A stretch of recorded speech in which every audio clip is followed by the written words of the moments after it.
Umabot na nga ng 1 million views sa TikTok yung pagkakabit ko ng wallpaper sa pinto namin. Maka 200 views nga lang ako sobrang saya ko na. Kaya naman labis-labis ang kaligayahan ko at hindi ko akalain aabot ako ng 1 million views. Pero mas masaya siguro kung yung 1 million na yun pwede i-convert sa pera.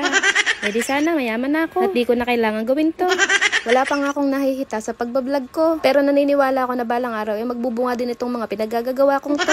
Minamanifest ko na nga yan. And I believe in the power of manifestation. Ganon. Ito nga pala yung video na sinasabi ko sa inyo. Buti pa nga ako yung pinto namin. Nag-trending na. Ako, hindi pa din.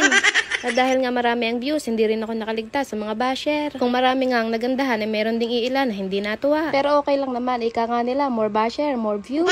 Dahil nga sa video na yun, nakilala ko ang kauna-unahan kong mga basher.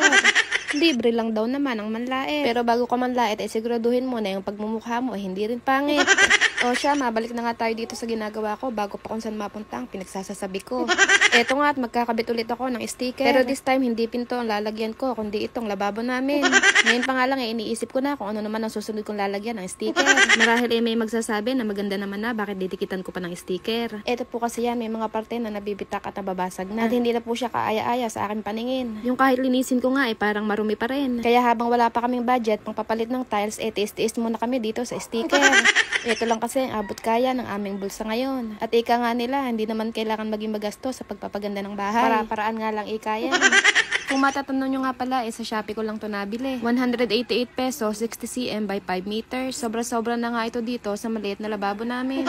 Tapos na nga pala ako magdikit dyan sa isang side. Kaya ito, gumugupit naman uli ako na ididikit ko dito sa kabila. Ang tip ko sa inyo, bago nyo idikit, punasan nyo muna yung pagdidikitan. Dahil kung may dumi, basa, o di kaya naman may mantika, hindi yan didikit ng maayos. At pagkatapos nyo naman maidikit, punas-punasan nyo ng basahan. Para mas lapat na lapat yung kapit niya. Hindi ko maigagaransya na magtatagal ito, pero sa murang halaga naman, ano pa bang hahanapin mo? Siya nga pala, wala namang kanalaman sa video pero marahil nagtataka kayo bakit biglang nag-iba ang tono ng pananalita ko for today's video. Ito kasi ang nauusong tono ng voice over ngayon para masaya nga naman at hindi boring. At dahil nag-uumpisa pa rin naman nga akong mag-vlog, sumusubok ako palagi ng bago hanggang sa makuha ko ang kilite ng mga manonood ko. Ang sabi kasi ng asawa ko, ang uso nga daw ngayon yung comedy. Mas pinapanood nga daw ng mga tao yung mga nakakatawang vlog. Kaya kahit napakaseryoso kong tao sa totoong buhay, magpapakomedyante ako ngayon para lang mapasaya ko kayo. Ano daw, nabulol pa nga. Basta yun na yun, tinatamad na kasi akong baguhin yung voice over ko. At yan na nga, malapit-lapit na akong matapos. Malapit-lapit na rin nga maubos ang pasensya ko. Hagard na nga ako dyan, tapos naririnig ko na rin yung anak ko. Grabe na nga ang ngak-ngak.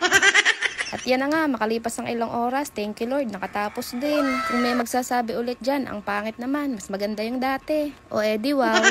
Nire-respeto ko naman yung mga opinion nyo, pero wag naman maging masyadong harsh, wag ganon. O siya, hanggang dito na muna ang video ko. Maraming salamat sa inyong panonood. See you again sa susunod na vlog. Babu!